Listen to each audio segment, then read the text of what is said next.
Henry Ashford here, and I want you to picture Napoleon Bonaparte, conqueror of Europe, staring in horror as hundreds of rabbits charge straight at him like fuzzy little bayonets with ears. Yes, this actually happened. Not a metaphor, not a joke, just France's finest military minds reduced to flailing their arms at dinner on pause. If that image makes you smile, give this video a like, drop a comment about how you would defend yourself in a rabbit uprising, and subscribe if you enjoy history that sounds like a fever dream. The year was 1807, and Napoleon had just defeated the Russians at the Battle of Friedland. Victories normally call for wine or parades, but Napoleon decided the best way to celebrate was with a leisurely bunny hunt. His staff obligingly purchased several hundred rabbits, which is already a strange way to thank exhausted soldiers, and prepared a grand sporting event. What they did not prepare for was the reality that these rabbits were not wild, but domestic and very hungry. And when the cages opened, Europe's supreme general suddenly found himself commanding a panicked retreat from lunch. So there they were, the finest officers of the French Empire lined up in their immaculate uniforms, muskets polished, boots gleaming, prepared for a scene of rustic nobility. One could imagine Napoleon picturing himself as a sort of Roman emperor of the meadow, coolly bagging rabbits while everyone politely pretended he was doing it better than anyone else had ever done. But instead of darting into the grasses with cinematic timing, the rabbits behaved exactly like what they actually were, barnyard pets released at an all-you-can-eat banquet. The carefully choreographed hunt dissolved instantly into a scene that looked less like a military triumph and more like a picnic under siege. The problem was simple but devastating. These were not lean wild rabbits conditioned by survival. They were plump, well-fed domestic ones that had learned the straightforward lesson that humans mean food. To the rabbits, Napoleon and his generals were not predators. They were waiters who had foolishly forgotten the carrots. As soon as the cages opened, the bunnies surged forward like a fluffy tidal wave, not with malice, but with the merciless determination of animals who recognize a meal ticket in a bee-corn hat. There is something poetic about France's greatest strategist realizing that all his marches, maps, and measured cannon fire meant nothing when confronted with the logistics of 1,400 hungry mammals on an empty stomach. To properly appreciate the glory of this fuzzy fiasco, we must first turn back the clock and set the scene in its proper imperial splendour. It was the summer of 1807, and Europe had once again thoroughly lost its mind. Napoleon Bonaparte, the man who could not stop winning, had just signed the treaties of Tilsit after defeating the Russian army and burying the Fourth Coalition under what can only be described as several tons of tactical smugness. France was on top.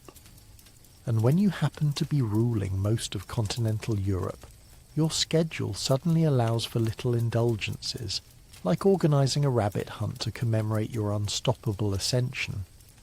After all, nothing declares the return of peace quite like assaulting a meadow with cavalry. France at this point was not exactly a democracy.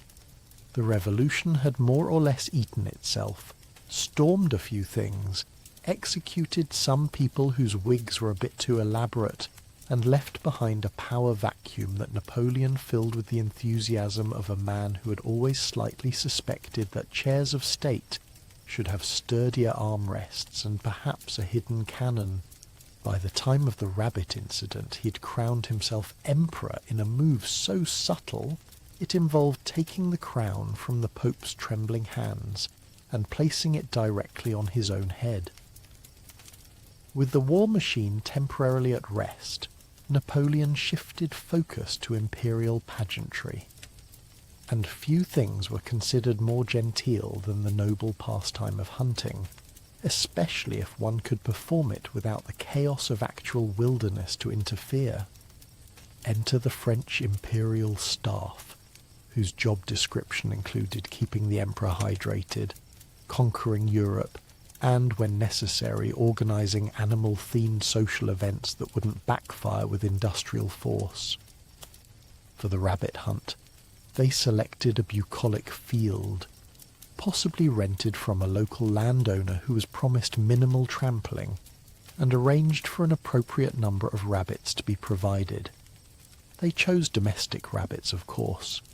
Wild rabbits are fast, jumpy, and not especially good at scheduling. Domesticated rabbits, on the other hand, had the agreeable habit of staying where you put them, and being generally uncreative about escape. To a military planner, this probably seemed like a minor logistical detail. To reality, it was a grenade with a pull-string bow. But before fur began to fly, let us appreciate that France had, at this time, developed a truly impressive bureaucracy for producing chaos in formal wear. The entire Napoleonic military system was a sort of weaponized enlightenment, meritocratic, efficient, and deeply committed to the idea that every problem could be resolved by the correct application of spreadsheets and shouting. These were the men who could move an army of 100,000 across frozen rivers using only horses, wheels, and a terrifying belief in breakfast rations. What they could not do, as it turned out, was predict the behaviour of herbivores when faced with an all-French buffet of epaulettes and knee-high boots. The man actually assigned to procure the animals was either wildly inexperienced or far too experienced in party planning. Accounts vary, but most agree he purchased somewhere between several hundred and 3,000 rabbits, a margin of error that suggests either a deep misunderstanding of zoology or a very shady farm invoice. The rabbits were meant to be released gradually, giving the illusion of a spontaneous woodland chase. What this staff officer failed to realise is that when you raise rabbits in captivity, especially ones accustomed to being hand-fed soft vegetables by gentle humans in linen aprons, you do not get war-hardened prey. You get enthusiastic freeloaders with no sense of dignity and a solid working knowledge of coat pockets. And then there was the Emperor himself. Napoleon had a legendary ability to intimidate nearly anyone. Generals, kings, papal officials, angry mobs. His gaze could reportedly silence entire diplomatic rooms, and his speeches could make underpaid soldiers march directly into cannon fire with a stirring sense of personal purpose. Unfortunately, domesticated rabbits care very little for charisma. They are refreshingly deaf to concepts like honour, rank, and imperial presence. When the cages opened that afternoon, and the rabbits saw a field full of very well-dressed bipeds gleaming with the soft authority of carrot dispensers, their instincts kicked in. But not flight. No, not even a twitch of it. These rabbits charged. Now, it's worth noting that rabbits are not by themselves threatening animals. They lack claws, vocal range, and anything resembling strategy beyond relentless chewing. But hundreds of them, moving as one, form something closer to a military asset. To the soldiers standing in formation, they probably resembled a small fur-based cavalry unit. At first, laughter, then confusion, and finally, a sort of primal retreat not seen since the more embarrassing Battle of Ulm. Several generals reportedly attempted to bat away the oncoming horde with sabres, which had about the same effect as trying to discipline a tidal wave with a soup spoon. As the rabbits poured across the grass with terrifying cheerfulness, they targeted the nearest food source with the precision of animals bred on room service. They leapt into coats, nibbled at shiny buttons, and refused to acknowledge commands, titles, or social hierarchies. One officer claimed he had 3 rabbits climbing him at once, all heading for his lunch satchel, with a focus that rivaled military doctrine. It turned out that silk sashes and parade gloves did little to shield one from determined teeth. The myth of imperial composure burst like a balloon in a briar patch. Through all of this, Napoleon remained briefly composed. Briefly. Accounts say he laughed at first, shrugging off the encroachment as a charming rural mishap, perhaps even imagining that it made for a more memorable day out. That illusion lasted until one particularly assertive rabbit reportedly leapt into his lap, at which point the Emperor of France stood up, cursed in a manner that startled the horses, and hastily retreated toward his carriage. The remaining officers followed, pelted cheerfully by creatures whose battle cries sounded remarkably like sniffing. And here lies the delightfully ridiculous collision of grand narrative and fluffy logistics. The man who had scrambled empires with his bare hands was now being herded off a field by a gang of ecstatic snack-seekers in fur coats. It would be generous to call it a tactical retreat. More accurately, it was a flailing disorderly withdrawal, with soldiers tripping over sabres and abandoning all pretense of formality, as the rabbits pursued them right to the edge of the coach wheels. Nobody was injured, at least not physically, but reputationally the damage was considerable. For some time afterward, staff avoided mentioning the incident in official reports. It was not the sort of victory the Ministry of War wished to publicise. France could survive defeat in the snows of Russia, but not a nibbling rout in the meadows of France itself. The rabbits, for their part, returned to their pens or the nearby hedges, having accomplished a fluffy, snack-driven coup against Europe's most effective warmonger. And perhaps this is the lesson buried under the absurdity, that when one reaches the pinnacle of power, it is wise not to ignore the details, especially if those details have fur, teeth, and a suspiciously enthusiastic attitude toward linen trousers. To truly appreciate the scale of embarrassment that crested that sunny afternoon, one must understand how much time and expense had gone into planning the rabbit hunt in the first place. This was not some slapdash countryside shoot cobbled together with nets and optimism. No, the imperial staff had allocated 2 full weeks to logistics alone, including the delicate task of sourcing the correct breed of rabbit, plump, photogenic, and ideally with a docile temperament befitting animals expected to be dramatically surprised by aristocrats with muskets. A special committee was formed to debate whether caramel-coloured fur showed up better in paintings. It was later revealed that one junior aide wrote his thesis on hair management and still failed to foresee the ensuing apocalypse. Among the ranks of bystanders that day was none other than General Alexandre Berthier, Napoleon's chief of staff and a man of legendary organizational precision.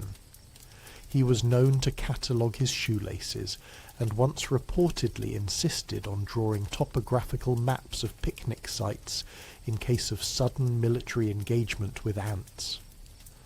When the rabbits began their cheerful advance, Berthier did his best to maintain order, briefly attempting to issue marching orders to the infantry, while simultaneously dodging a particularly ambitious rabbit that had mistaken his sash for a ribbon-wrapped squash. He was last seen using a rolled-up field diagram to deflect a bunny making a determined leap at his cravat.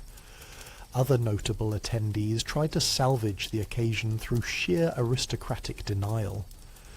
Marshal Jean-Baptiste Bessières fashioned a poker-faced grin and declared that the rabbits were merely part of a new tactical simulation, one meant to test troop reactions to irregular cavalry movements. The explanation unravelled when a rabbit darted between his legs, causing him to drop a ceremonial sabre and let out a noise reminiscent of startled wallpaper. Still, this did not stop Bessières from declaring the exercise a success in the next morning's letter to the ministry, in which he described the day as an excellent chance for reflex training and team bonding. Meanwhile, the coachman assigned to Napoleon's elaborate carriage was found later that evening vigorously polishing the steps, muttering about holy terrors in velvet fur. He spoke in breathless tones of the moment when a rabbit made direct eye contact, then launched itself at the footrest with what he claimed was a gleam of strategic intent. His colleagues dismissed the account until they discovered claw marks, not deep but distinctly present, on the foldable breakfast tray. By the time the imperial retinue had retreated in a gentle stampede of confusion and shredded decorum, word had already begun to trickle into nearby villages. A local baker claimed to have seen a man on horseback gallop by with a white cloud clinging to his cape, arms flailing in a pattern that suggested either martial distress or an unusually vigorous interpretive dance. Gossip travelled quickly in the French countryside, and by sunset more than one peasant child was seen fashioning fake medals out of bread crusts and awarding them to pet bunnies. One rabbit, allegedly named Fernand, was paraded around in a wheelbarrow to great acclaim. Back in Paris, attempts to spin the incident into something resembling dignity were met with predictable difficulty.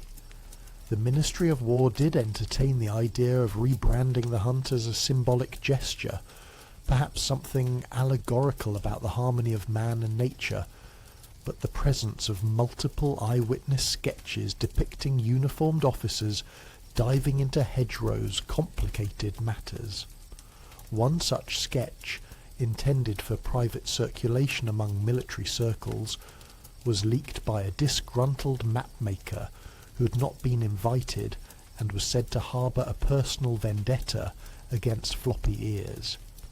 It was not, however, the rabbits who suffered reputational damage. Far from it. Within a few days, satire pamphlets began circulating featuring heroic lilies of the field defending their vegetable rights against overdressed oppressors. In an unfortunate coincidence, one famed caricaturist depicted Napoleon himself being carried off by rabbits in a wheelbarrow, arms crossed in sullen imperial dismay. While the artist insisted this was a metaphor for supply chain inefficiencies during the Austerlitz campaign, few were convinced. As autumn settled in, a curious hush fell across staff corridors at the Tuileries Palace whenever the words outdoor activity or light refreshments provided were uttered in meetings. Officers took to triple-checking animal vendors and developing slightly irrational fear responses to anything with twitching noses. One senior aide reportedly resigned his post after discovering that his daughter had acquired a pet hamster, stating simply that he could no longer operate in a household that harboured known sympathisers. Strangely, Napoleon never issued a formal comment on the rabbit debacle. Some historians believe he chose silence as the only sensible countermeasure to overwhelming absurdity. Others argue he was busy planning the next military campaign and simply lacked the emotional bandwidth for further confrontation with herbivores. Either way, the affair was quietly smoothed over, with all official records neatly avoiding specific reference to le lapin. But the rabbits themselves, well, that is another matter. Several were adopted by officers who claimed the animals had displayed undeniable courage under fire. One was reportedly christened Maréchal Snuffles and granted a small medal fashioned from tin and ribbon. It participated in at least one household reenactment involving a toy drum and a reluctant dachshund with cotton balls glued to its tail, and so peace returned. Napoleon went back to conquering things that did not hop.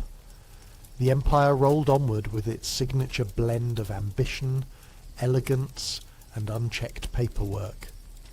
Yet in quiet corners of the military archives, the day of the rabbit has never entirely disappeared. A footnote here, a marginal sketch there, a record from the armoury noting that 3 bayonets were bent in circumstances described only as animal-related turmoil. Some stories, after all, are too ridiculous to be untrue, and in the soft haze of imperial memory, where history wanders half-dressed through fields of honour and Lunchables, the tale of Napoleon's rabbit route remains one of its fluffiest reminders, that sometimes, just sometimes, it is not war, treaties, or destiny that determine the day. But who exactly remembers to check the catering list? The retreat, such as it was, had an air of low-grade farce. Trying to preserve dignity while being mobbed by rabbits is a nearly impossible task, especially when your hat is 1/2 metre tall and shaped like a taco. Napoleon's officers attempted to maintain order using the time-tested military technique of shouting at the problem, which worked about as well on rabbits as it did on marshland.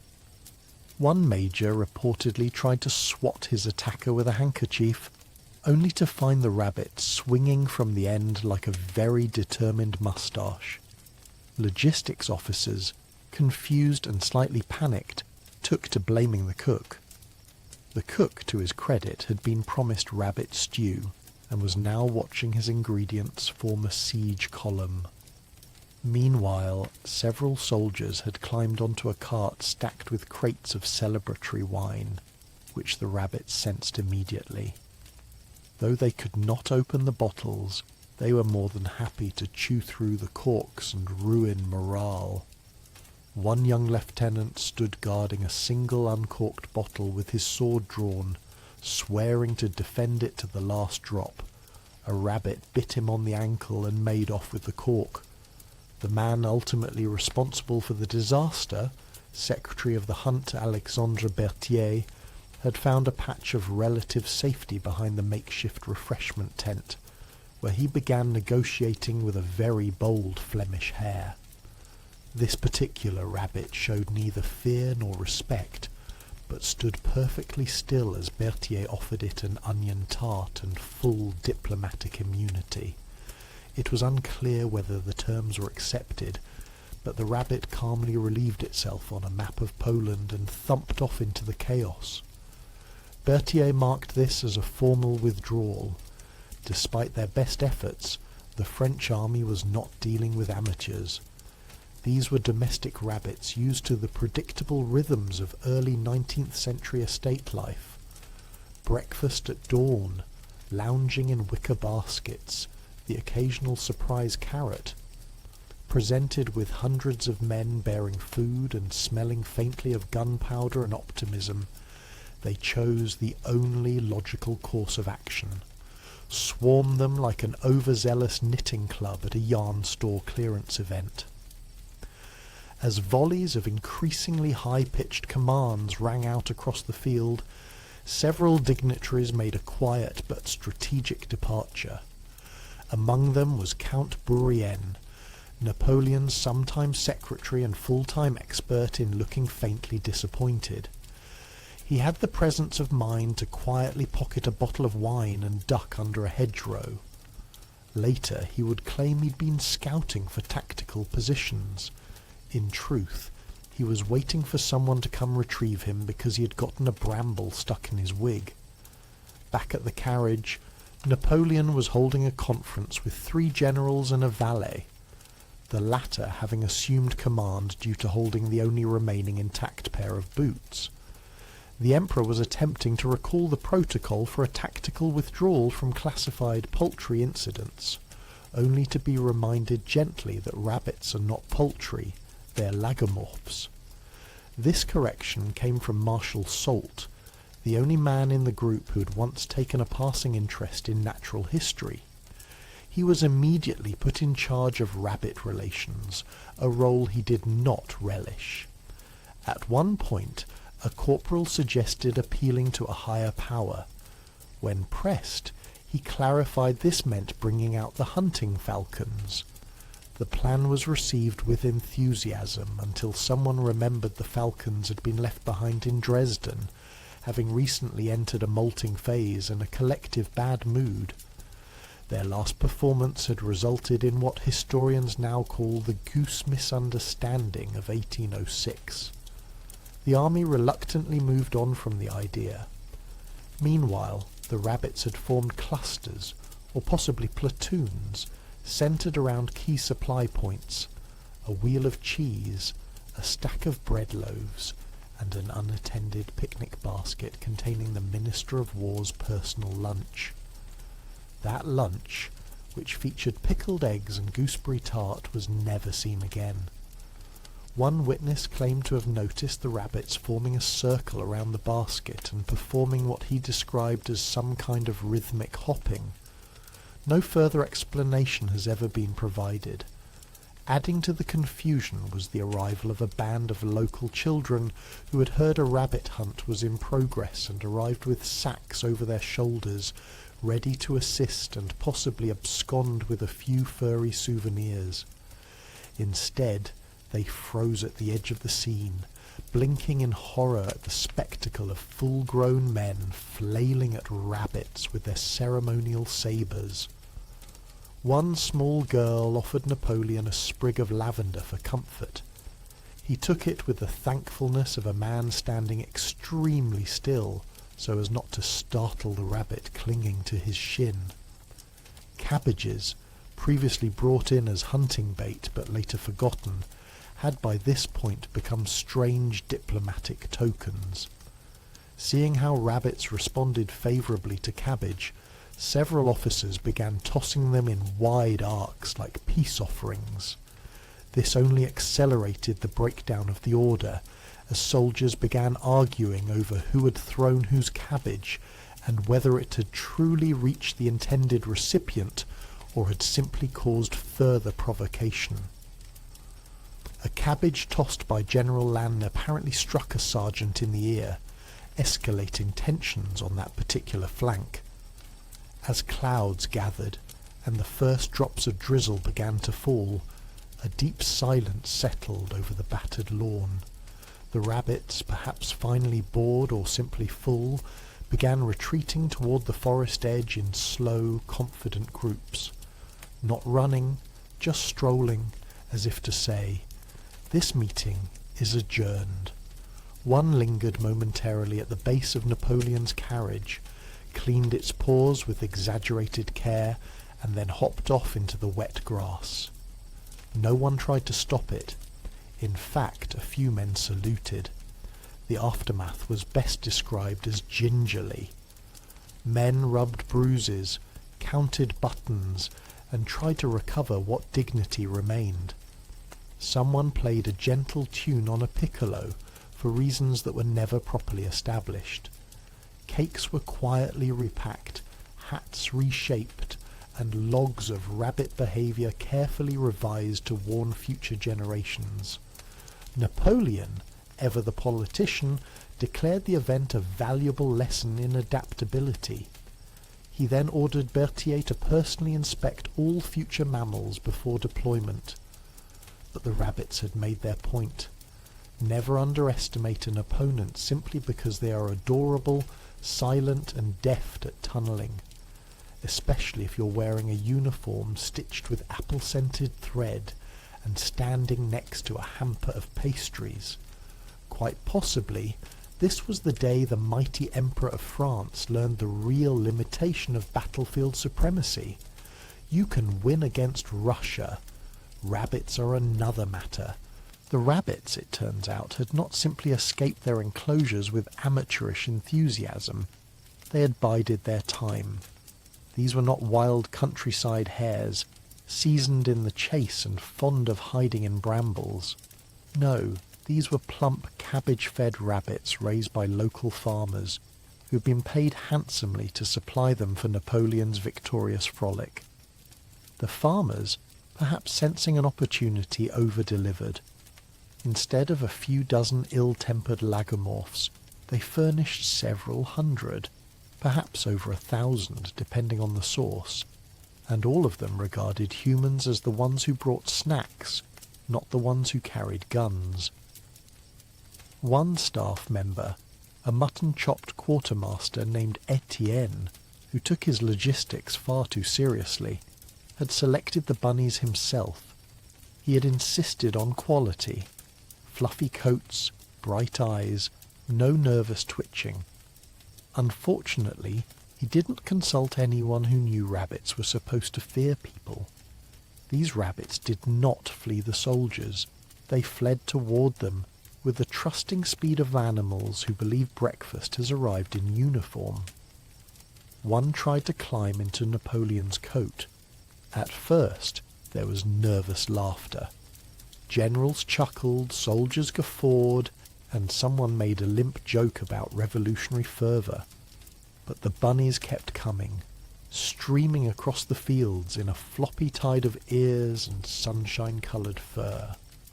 They were climbing over boots, nibbling at epaulets, mugging officers for bread rolls. Someone screamed. This only seemed to inspire the rabbits further. Frantic attempts to shoo them away failed. The army tried tossing carrots like grenades to draw the rabbits off course. Instead, they followed the arc of the toss and doubled back toward whoever made the throw, eyes gleaming with affection or deep misunderstanding. One subordinate claimed the rabbits had learned flanking manoeuvres. He meant it as a joke. His superior wrote it down as a concern. Napoleon watched, increasingly alarmed, as the field dissolved into softness and screeches. He climbed into his carriage with admirable dignity, then reportedly slapped a rabbit off his thigh with his bicorn hat. Someone later embroidered this version into a tapestry. It was removed from the Tuileries a few weeks later and folded discreetly into a drawer. At this point more rabbits were arriving, unclear how. Some claimed the original batch had multiplied en route. Others swore a rabbit wrangler, yes, that was an actual assignment, had arrived late and released a second wave, unaware of the furry coup already in progress. Either way, the field began to resemble a very pastel battlefield with a high-pitched soundtrack. General Berthier attempted to rally the men with a stirring speech about honour and formation. Unfortunately, he delivered it while hopping on one foot, trying to dislodge a particularly affectionate rabbit from his sock. The effect was somewhat reduced. A drummer boy broke ranks to feed one of the newcomers lettuce out of his forage cap. By then, several regiments had retreated 20 yards back and were improvising defensive lines using picnic baskets. Accounts vary, but it seems likely that the cook wagon was seized next. Several dozen rabbits congregated by the stew pot and began sniffing with what one observer called an almost ecclesiastical solemnity. When the cook tried to intervene, they boxed his ankles with surprising uniformity. He later claimed they hit in rhythm. No one could disprove him. Meanwhile, a courier arrived from Paris with a message about trade tariffs and the alarming shortage of lamp oil. He never delivered it. His horse refused to enter the glade, wisely appraising the chaotic tumble of rabbits with the discernment of a creature who once saw a goose kill a man. The courier returned to the capital and delivered a very different message. So now, news of the great rabbit incident was filtering into the salons and drawing rooms of France. Elegantly dressed aristocrats whispered that Napoleon had been turned back by a rural uprising. The details were unclear. Perhaps they were small peasant children disguised in fur. Perhaps it was a papal plot. Either way, someone circulated a limerick involving carrots and unchecked imperial ambition. It was banned within the week. Not that it mattered. By now, word had reached the Austrian embassy. Metternich allegedly choked on a biscuit while reading the report. In Russia, a polite silence fell over a diplomatic function when it was mentioned, followed by someone delicately humming La Marseillaise and miming a hopping motion. Even the British, who hated Napoleon with the smouldering calm of a long-suffering neighbour, had to take a moment. The Times printed a veiled reference to livestock policy in foreign armies. Readers were invited to guess. One guessed incorrectly that it involved ducks. He was not corrected. Back at the camp, General Murat had adopted an offensive strategy. He stood atop a wooden crate and attempted to distract the rabbits by waving a crimson sash. This did not work. The rabbits simply surrounded the crate and looked up expectantly. Finally, in an ill-advised measure, a cavalry unit attempted a slow-motion charge to clear the field. The horses, uncertain but loyal, trotted carefully. One stepped on a carrot and refused to move further. By late afternoon, someone had suggested setting out bags of feed to lure the herd away. Unfortunately, no one had any feed. The rabbits had eaten it the night before. Desperate, the officers resorted to flinging hardtack from a safe distance and shouting vague encouragements. A sergeant documented this in his log as the Battle of the Bunny Advance, noting casualty count 0, but many hearts pierced by fluff. In the end, the rabbits grew bored, possibly satisfied by the offerings, possibly disappointed by the lack of follow-through. They began to disperse in 2s and 3s, occasionally pausing to nuzzle a boot or investigate a sword. A pair tried to climb into a drummer's satchel. Another was found under Napoleon's seat, grooming itself like nothing had happened.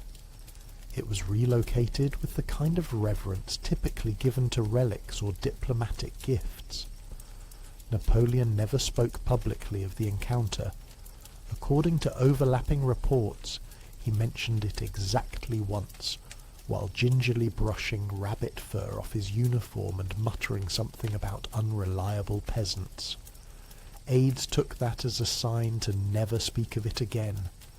The official record called it a supply confusion involving livestock. The unofficial record, which circulated widely in taverns and tailor shops, included a delightful diagram involving troop positions and bunny silhouettes. Much later, the town nearby built a modest statue, a rabbit in a bicorn hat saluting. No plaque, no explanation. Just a marble hare surveying the fields with quiet triumph. People walk past it today and assume it's a local mascot. Occasionally children climb it and ask about Napoleon's rabbit army. Local guides smile and nod, then mutter something about carrots and fate. One might think quite reasonably that this ordeal would end with Napoleon's post-carrot crisis escape. Unfortunately, it was only the beginning. After the initial onslaught, reports began trickling back to camp that the rabbits were not dispersing. Instead, they were forming loose battalions across the countryside, converging towards supply wagons and unattended rucksacks with eerie purpose. One officer observed that a particularly large hare had taken command of a small hillock and was signalling what appeared to be tactical flanks using the chewed remains of a baguette. Attempts to reassert control over the situation failed. General Berthier, ever the optimist, suggested regrouping for a second hunt under more disciplined conditions. To that end, a second wave of officers was dispatched, armed with an assortment of sabres, pistols, and an inexplicably large fishing net. The net snagged exactly one rabbit, who then escaped by chewing through the twine while maintaining prolonged eye contact with Colonel Viguet. The colonel would later resign, citing an irrecoverable loss of authority in the face of insubordinate fauna. By late afternoon, things descended into what official dispatches avoided calling a siege. The rabbits had taken control of the southern field, several picnic baskets, and one commemorative drum corps. The honorary fifes, young lads from Paris included as a charming morale booster, were last seen pelting across the horizon, flutes abandoned, shrieking in soprano. The army's attempts to regain their field positions were complicated by the rabbits' newfound interest in occupying hats. Many officers found themselves unwilling to counterattack when their bicorn had been appropriated by an especially confident Holland Lop. Of course, the story spread. A Prussian courier, passing through on unrelated diplomatic business, happened to witness the chaos and immediately altered his route to Berlin. Within days, illustrated pamphlets were circulating across Europe depicting Napoleon being hoisted skyward by a heroic warren of bunnies wearing miniature epaulets.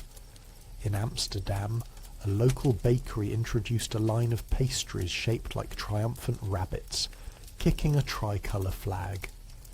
They sold out in under an hour, and the baker received 3 marriage proposals and a diplomatic inquiry from an Austrian noblewoman.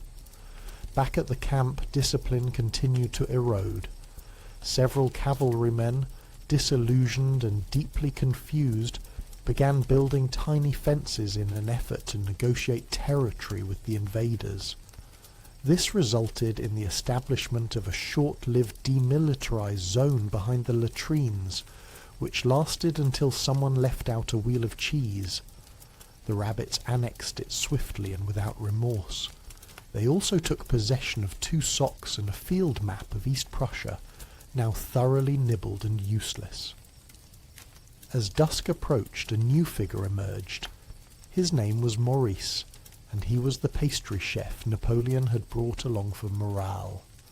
Maurice had grown up on a rabbit farm and believed he could reason with them using a tone he referred to as assertively parental. He approached the battlefield holding a tin of parsnip tarts and humming a lullaby definitely not suited for combat.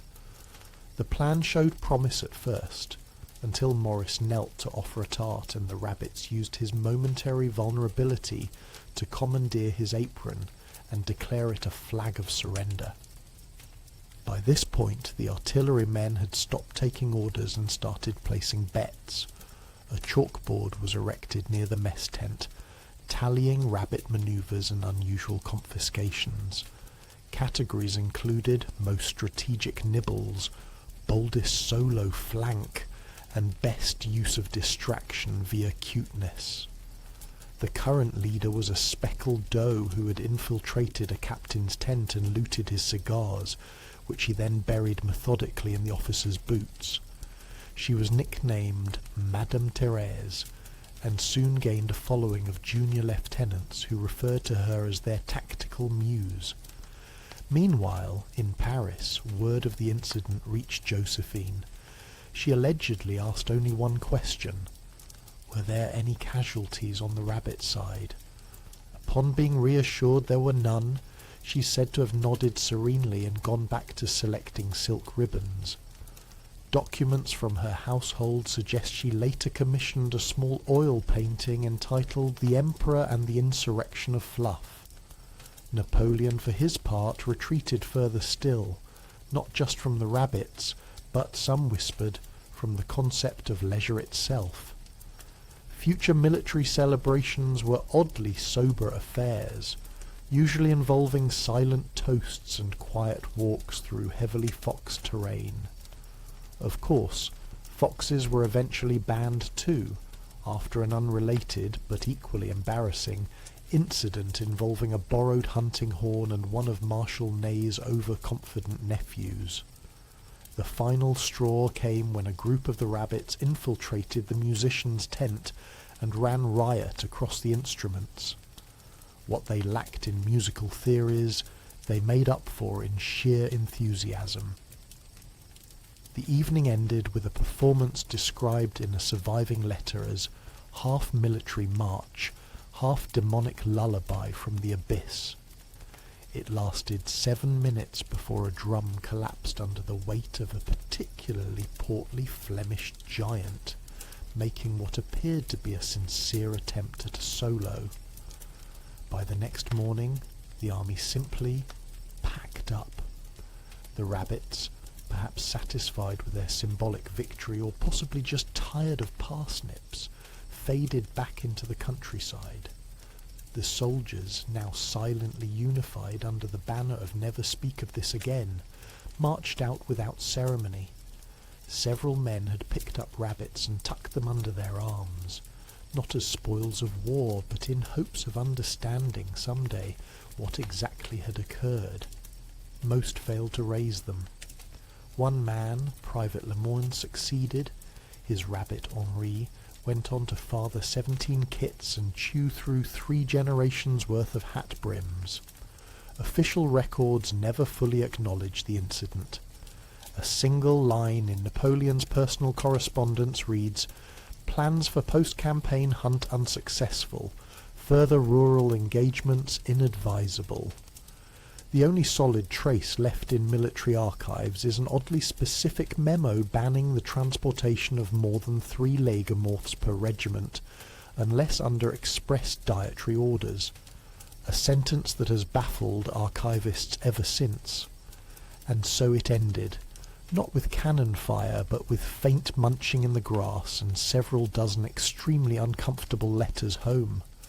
The army marched on, the rabbits remained, and Morris, ever the optimist, published a short memoir titled Carrots and Empires, a study in culinary miscalculation.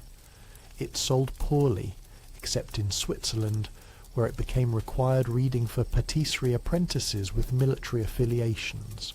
No one knows why, but the Swiss rarely explain their reasons, and it seems wisest not to ask. As for the battlefield itself, nature took it back. The tents were folded, the drums eventually silenced, and the hillock, once used as a tactical viewpoint by the commanding hare, slowly returned to thistle and wind. Or so they say. If you go there today, at dusk, and sit quietly enough, some claim you can still hear it. The distant sound of a fife, and the faint rustle of fur-backed conquest. But that's probably just the wind. Probably. What followed, of course, was the carefully choreographed unravelling of everyone's dignity. Not long after Napoleon's escape to his carriage, an indignant dash that left one boot slightly less polished than the other, several officers attempted to salvage the situation with sabre displays. These were intended to terrify the rabbits. Unfortunately, the rabbits appeared to interpret the flashing steel as either food bowls or a peculiar mating dance. One lieutenant reportedly returned to Paris with a tooth mark on his left thigh and a great deal of emotional silence. He would later describe the incident only as an agricultural misunderstanding. Back at camp, the military band, unsure what else to do, began playing marches in a minor key, a decision that only added a soundtrack to the madness.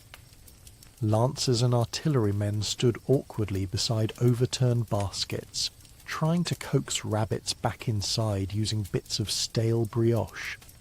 Nothing worked.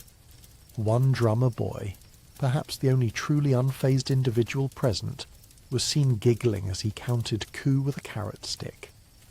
The rabbits, now more emboldened than ever, began nesting under the officers' mess tent like squatters who knew the law was on their side. In the days that followed, the story began leaking out across the countryside. Accounts varied in detail but remained unanimous in tone. The French military had been routed by a reign of floppy ears and malicious innocence. In the town of Dresden, a group of Bavarian innkeepers composed a drinking song about it titled March of the Hare. It contained 17 verses, 4 key changes, and one surprisingly haunting yodel. Napoleon's personal valet later claimed it played in the emperor's head like a ghost melody. particularly when trimming his hair. Meanwhile, blame began to swirl in predictable bureaucratic eddies. General Berthier, who'd been tasked with organising the hunt, insisted that he had ordered wild rabbits, the understandably terrifying kind. The procurement officer, however, had sourced them from a convent nearby that raised rabbits for stew and companionship. It turned out that the rabbits, having grown up hand-fed by nuns, regarded human beings not as threats, but as cheerful snack dispensers. Their training, though unintentional, was impeccable. One rabbit was recorded tugging on a cavalry boot with the confidence of a tax collector. To deflect attention, Napoleon briefly entertained the idea that the rabbits had been part of a Russian psychological operation.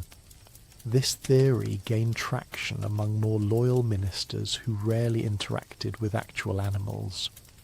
One pamphlet from the Ministry of Moral Uplift suggested the bunnies were trained Cossack spies, cleverly disguised in fur. Historians now agree this was unlikely, though a few rabbits did exhibit what was described as an unsettling level of eye contact. Diplomatic fallout was minimal, but the story did reach the Russian court, where Tsar Alexander allegedly laughed so hard he dropped a glass of kvass into a bowl of pickled eggs. The Tsar later sent Napoleon a care package containing a rabbit-shaped clock that played the French national anthem out of tune. This small diplomatic jab was kept on a mantelpiece in the Tuileries Palace for exactly 3 days before being quietly relocated to a less visible shelf behind a porcelain bust of Caesar. Back within the army, tensions rose, not out of fear of rabbits, which had by now vacated the premises, but from sheer embarrassment. Morale began to droop. Officers pretended the incident had taken place in a different regiment. Orders were rewritten with conspicuous omissions. A corporal who had sustained a scratch on the shin tried to claim he'd been injured during a cavalry skirmish, but was later betrayed by the presence of carrot shavings on his lapels. He was reassigned to logistics. As the embarrassment thickened like old soup, a side economy briefly flourished among camp followers. Locals began selling rabbit-shaped pastries called Napoleons en fuite, Napoleons in flight. These were quite popular for a few weeks until an ambitious baker added licorice eyes which made them uncomfortably realistic. After a few poorly received morning surprises, demand plummeted. Then came the artists. Always finding opportunity in misfortune, several Parisian painters who had embedded with the army began sketching exaggerated depictions of the chaos. One particularly theatrical canvas showed Napoleon levitating above a whirlpool of bunnies like a tormented prophet. Another, titled The Retreat from Rabbiton, reimagined the battle as a stormy allegory, complete with dark clouds shaped like ears, and a distant chicken observing the scene with judgment. These paintings were swiftly banned from public exhibitions, but reproductions circulated anyway in the form of postcards and highly collectible teacups. Even the horses were suspicious afterward. Several cavalry mounts refused to walk past any area that smelled remotely leafy, causing small traffic jams at the edges of forests. One hysterical dragoon reported his horse froze like a statue upon seeing a pile of clover and would only move again after being bribed with half a tobacco ration.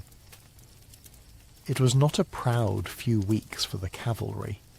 Napoleon, for his part, did his best to pretend none of it had happened. He focused instead on reorganizing military supply routes and writing letters with unusual references to unpredictable variables and fur-based obstructions. His aide-de-camp noted with mild alarm that the Emperor had taken to muttering about unseen enemies during strategy sessions. often while tapping a quill against his teeth in a distinctly rodent-like rhythm. Publicly, no formal report of the incident was ever filed.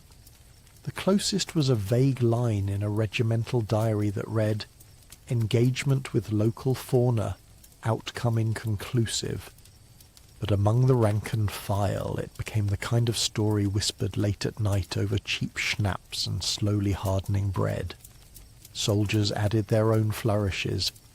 By the time winter arrived, the tale included rabbits with glowing eyes, organised battalions, and one that supposedly spoke German.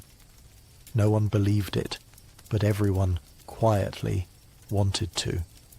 And so the greatest military power in Europe found itself haunted not by enemy muskets or royal plots, but by carrot-seeking mammals on a sunny afternoon, as if history itself had decided to slip off its shoes, pour some tea, and take the world.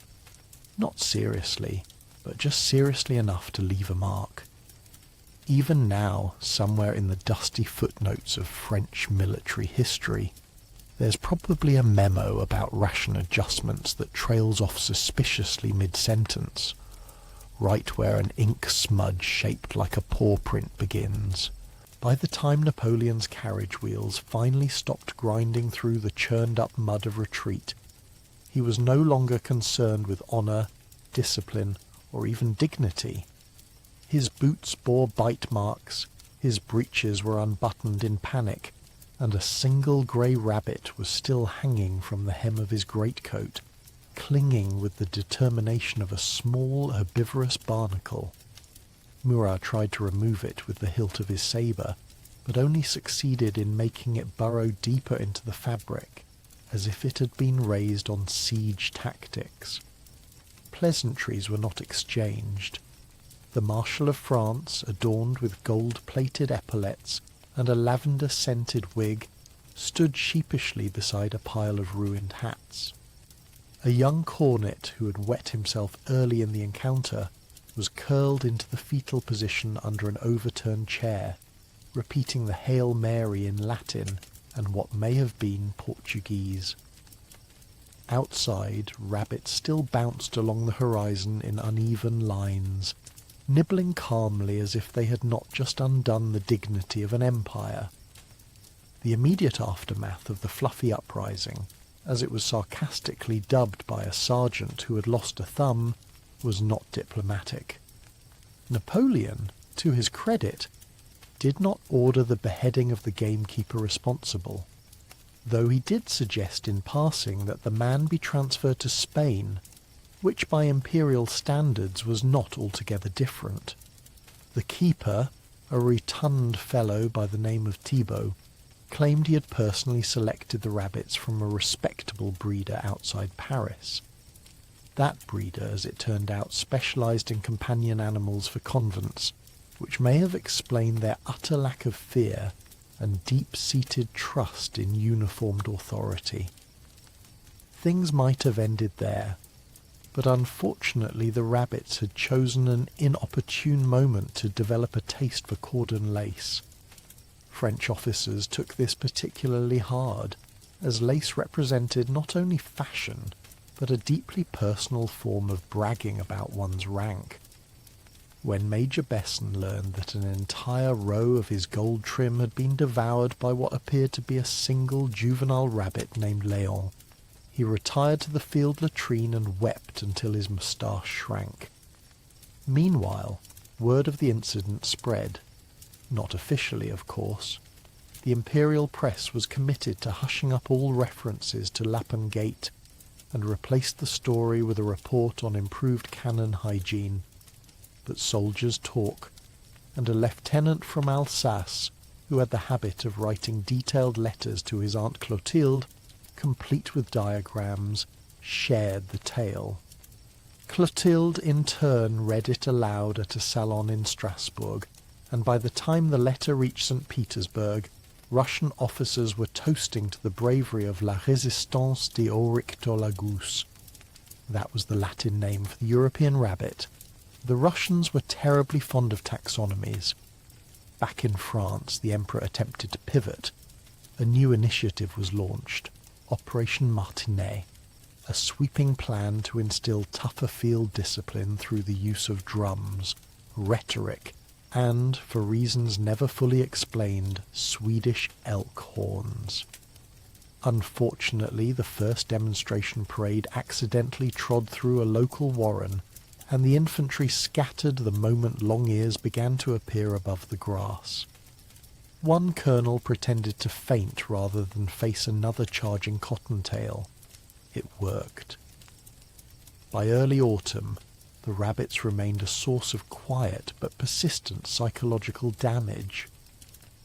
Veterans began reporting dreams involving tunnels and chewing sounds. Some even claimed to sense when a rabbit was nearby, like a sixth sense triggered by carrot proximity. One grenadier burst into tears at the sight of a stuffed animal on a hatmaker's shelf and had to be soothed with Madeira. Naturally, this led to the introduction of what came to be called the Lappen Inspection Protocol. Units were encouraged to assign at least one soldier per company the specific duty of rabbit reconnaissance. This person, often chosen by virtue of being the youngest or least threatening member, was armed not with a musket, but with a length of twine and a small brass whistle. The theory was sound, though in practice the whistles mostly confused horses and attracted ducks. Napoleon, for his part, began avoiding meadows altogether, where once he had stormed the frozen banks of Austerlitz with fire in his eyes, he now sidestepped pastoral terrain with the weary caution of a man who has learned that even clover fields have teeth. His aides began scheduling meetings only in tiled rooms or atop well-grazed hillsides. A few months later, at a modest pension outside Fontainebleau, a retired hussar opened a tavern called the Leaping General. It featured a much-celebrated stage performance in which actors wearing papier-mâché rabbit heads reenacted the great route with interpretive dance. Attendance was good. Napoleon never visited. Among the other consequences to ripple outward from that soft-bellied debacle was the curious case of Inspector Blanchard, a low-level quartermaster officer who claimed to have predicted the incident. His evidence consisted entirely of a single journal entry dated 3 days before the hunt, which read simply, "Too many rabbits. No good can come of this." Asked why he hadn't spoken up, he explained, "I thought it might be symbolic, or menu planning." Oddly enough, Blanchard was later promoted to logistics colonel in the Italian campaigns, where his cautious distrust of mammals proved unexpectedly useful. Years rolled along, as they tend to. The Napoleonic Wars marched on, with cannon, cryptic alliances, and the occasional duel conducted inside umbrella emporiums. Yet the rabbits lingered, not physically, of course, but in memory. A kind of quiet mythos formed around them, the way some armies speak in hushed tones of ghosts, omens, or soup that smells slightly of treason. Men would touch their boots twice before entering a hedgerow. They began smearing their coats with vinegar, not just for lice, but because someone had once read that rabbits dislike the taste. There was no proof, and so it went.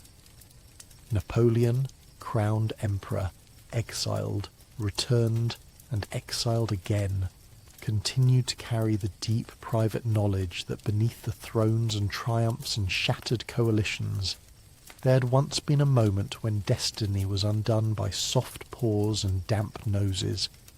He never spoke of it publicly, though years later, when he dictated his memoirs on St. Helena, he paused after drafting the word courage, stared into the horizon for a full minute, and then scratched it out.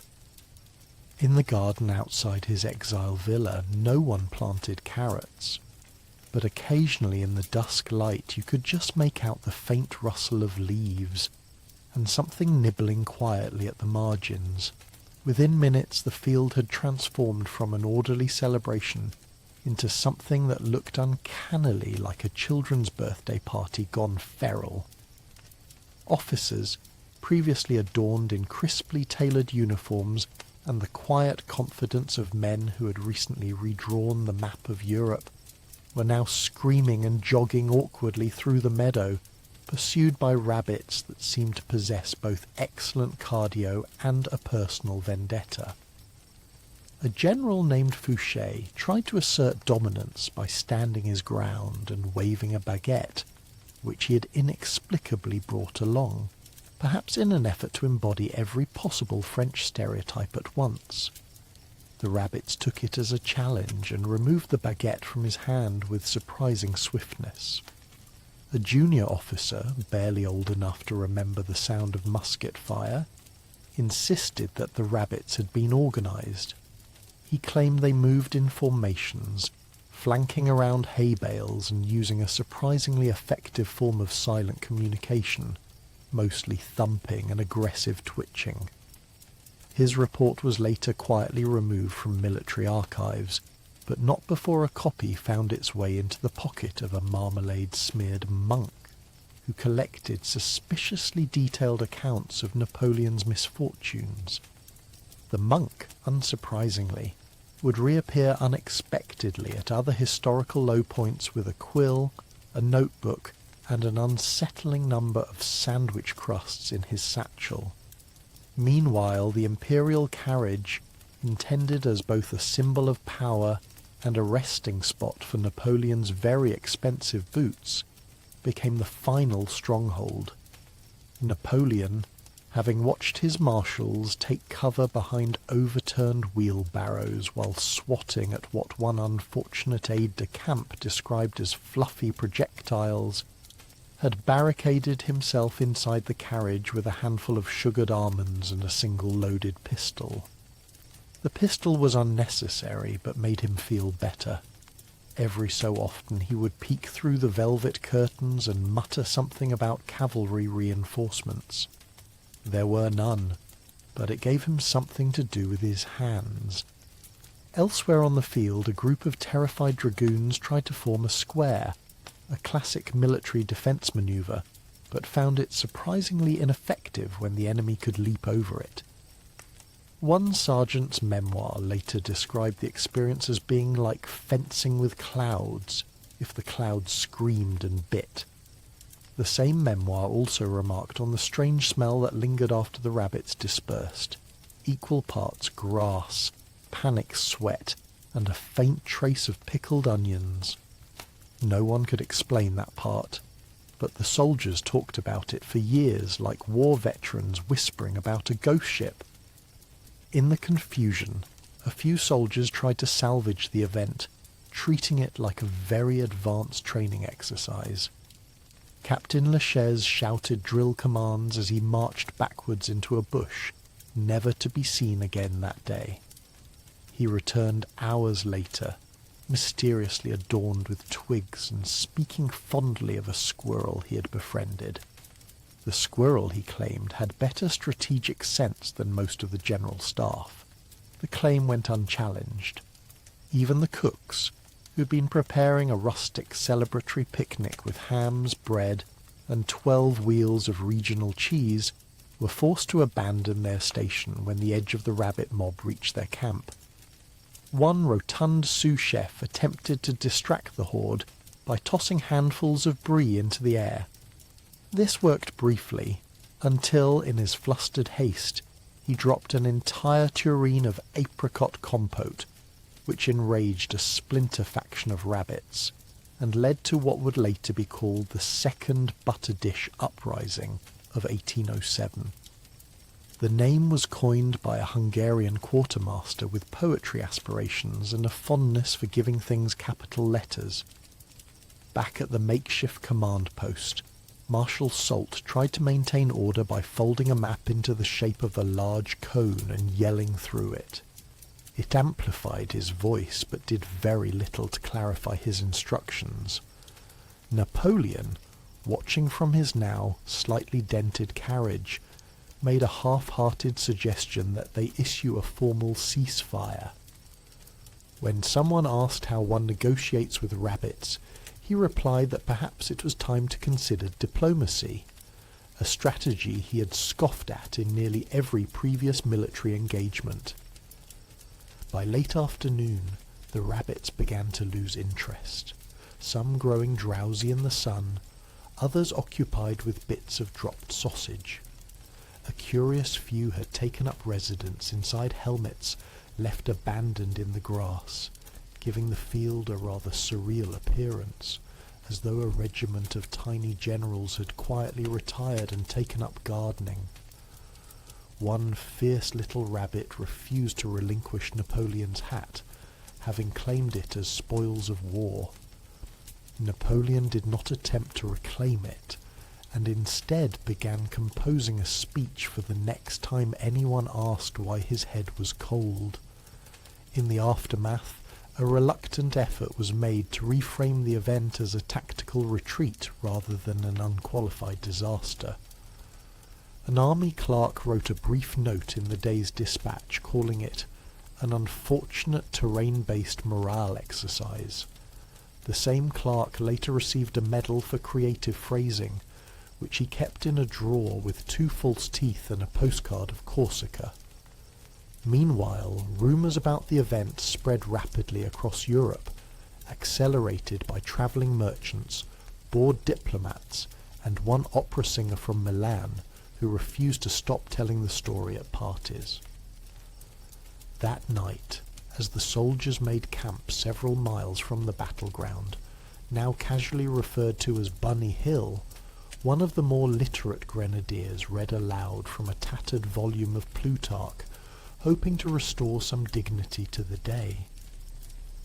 But halfway through the second page, a small rabbit emerged from the shadows and sat very still by the firelight, watching the men with unblinking eyes. No one moved. No one spoke.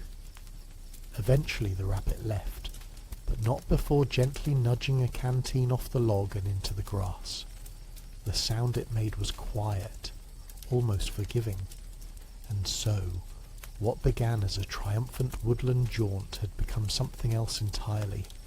A cautionary tale, a subject of whispers, and perhaps most unsettlingly, a moment in history where a world-conquering emperor was compelled to make peace with the fact that sometimes the prey fights back, though to be fair, they usually do not bring this many teeth. Tomorrow would bring new strategies, new battles, and no doubt further attempts to control the uncontrollable. But tonight, under a pale moon, and the distant thumping of last-minute lagomorph mischief, the world's greatest army settled into its tents with dreams of victory, and possibly, just a little, of stew. Witnesses later tried to salvage the tale, suggesting perhaps the rabbits had been trained as some sort of rustic woodland militia, that maybe they had felt the biting sting of war on their tiny twitching noses and had vowed retaliation. But no, more likely, they had simply been fed by humans their whole lives, and assumed, in their lagomorphic innocence, that Napoleon himself was just another snack dispenser with boots. There is something strangely elegant about the moment the Imperial Guard, proud veterans of Austerlitz and Jena, scattered in confused zigzags while clutching at their breeches and batting away terriers made of fluff. One officer reportedly tried to fend off an especially aggressive rabbit using a baguette, not out of tactical necessity, but because that was simply what he had on hand. The rabbit won. Some rabbits, intoxicated with their victory, reportedly climbed into Napoleon's open carriage as he fled. Much like the Vandals entering Rome, but significantly cuddlier. Driven to panic by these enthusiastically hopping stowaways, Napoleon ordered the carriage to roll faster, shouting for the driver to outrun the four-legged mob. The driver, perhaps considering the gravity of defying an emperor, complied, whipping the horses forward until the imperial party was nothing more than a dust blur on the horizon, occasionally punctuated by a tiny hitch in the ride, possibly a rabbit underfoot. Back at the field, the remaining soldiers regrouped as best they could, some clutching at shredded gaiters and others holding their arms up like they were being mugged by marshmallows. A few brave souls attempted to collect the surviving rabbits, which had now begun exploring abandoned military satchels and, in one documented case, nibbling on a field order dispatch. The message, a stern directive for proper hunting formation, was gently digested by 4 rabbits, who found the ink slightly bitter but passable. Following the debacle, no official report was ever filed.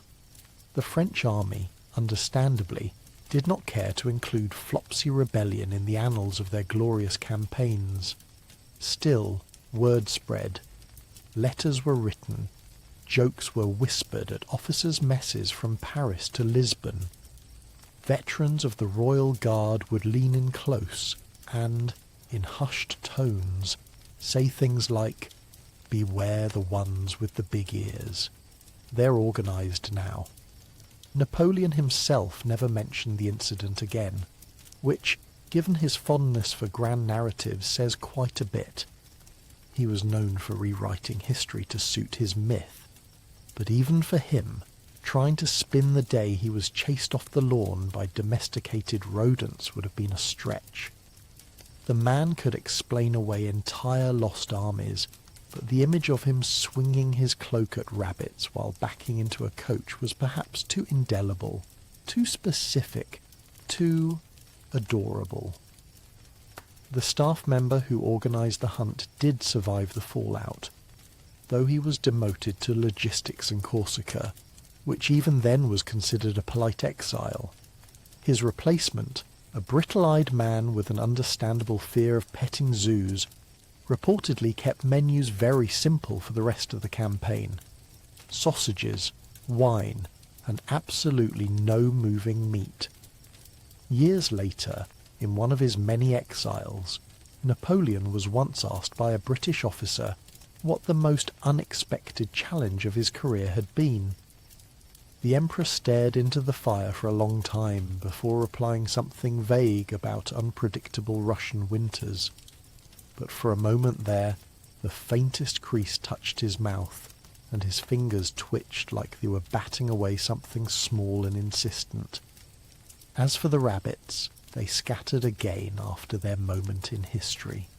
Some no doubt went feral, their descendants today haunting the French countryside with a strangely pronounced swagger.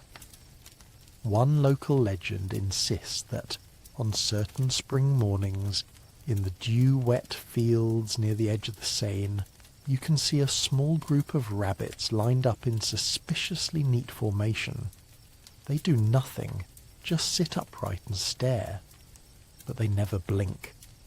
And so that swarm of bunnies, bred for docility but driven by snack-based ambition, etched themselves, ever so lightly, into the great farce that sometimes passes for history. Somewhere between the siege of Toulon and the retreat from Moscow lies this odd little footnote, a romp that turned to rout, a hunt that hunted back. Sleep now. Even the Imperial Guard must eventually rest. Just remember, should you find yourself tromping through a field in full regalia, perhaps looking forward to a relaxed afternoon of domination and leisure, it may be wise to check whether lunch is in fact looking at you, especially if it's twitching. Good night.